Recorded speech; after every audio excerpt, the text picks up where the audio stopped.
నమస్కారం DTV channel కు స్వాగతం.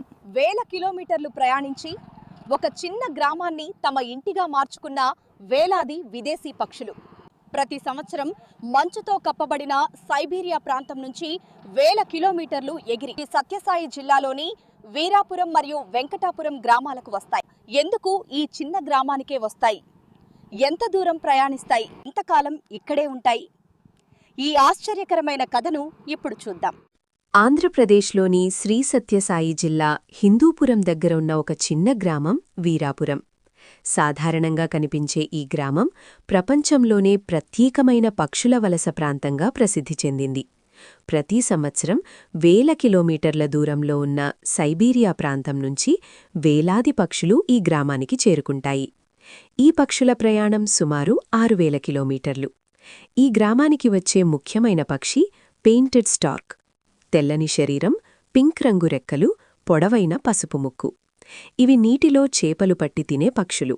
ప్రతి సంవత్సరం సుమారు 1500 నుంచి 3000 వరకు పక్షులు వీరాపురం మరియు వెంకటాపురం గ్రామాలకు వస్తాయి. ఈ గ్రామంలో ఉన్న చెరువు, పెద్ద చెట్లు పక్షులకు గూళ్లు కట్టడానికి సరైన ప్రదేశంగా మారాయి. పక్షులు సాధారణంగా జనవరి లేదా ఫిబ్రవరి నెలల్లో వస్తాయి. మొదట చెట్లపై గూళ్లు కడతాయి. కొన్ని రోజుల తర్వాత 2 నుంచి 4 గుడ్లు పెడతాయి. సుమారు 1 నెలలో పిల్లలు పుడతాయి. 2 నెలల్లో పిల్లలు ఎగరడం నేర్చుకుంటాయి.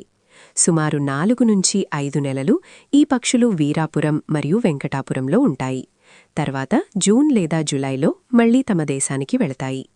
ఇక్కడి గ్రామస్థులు కూడా పక్షులను ఎంతో ప్రేమగా చూసుకుంటారు. గూళ్ల నుంచి పిల్లలు పడిపోతే వాటిని రక్షించి తిరిగి చెట్లపై పెడతారు.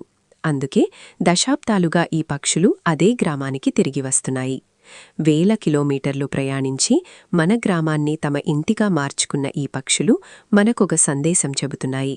ప్రకృతిని కాపాడితేనే జీవులు మనతో ఉంటాయి.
తినండి కదా.